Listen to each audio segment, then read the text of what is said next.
Ayan o, alas 8 pa lang mga par. So meron na tayong Aerox B2 na gagawing super stock. Ay nako, di nakatulog si Marvin Vlogs. So kakalasin na namin yung upuan, pipe, yung mga kaha para makabitan na yan. Magandang umaga sa lahat mga par. Ayan, uunahin na namin tong Aerox B1 dahil may mga naka-schedule pa. Let's go!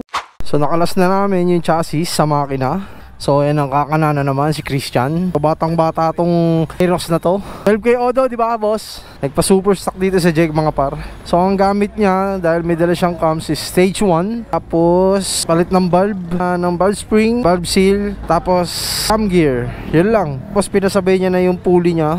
Pinaset na sa atin, so pina-degree na rin dito sa Jeg. Linisan lang naman to, pero malinis talaga to dahil batang bata pa to. So yung pulley niya ginagawa na sa loob. Palasin na lang yung head para malagyan na ng cams, valve spring, saka valve seal. So mamaya tapos na yan mga par. So dating gawi, dinidegree na ulit ni Boss Eman tong Aerox B2 super stock. Ayan, hinigpitan na lang lahat. Tapos meron ditong NMAX B2 mga par na magpapalit ng gearings. Ayan o, square runs all the way from Shilito. Alright. So may tapos na tong Aerox B2 na to mga par. Dinidegree na lang. Tapos yung pagkakabit na yung makina at saka chassis. Let's go. So ito na yung super stock na Aerox B2 mga par. So okay na siya. Gumagana na. Ayan o.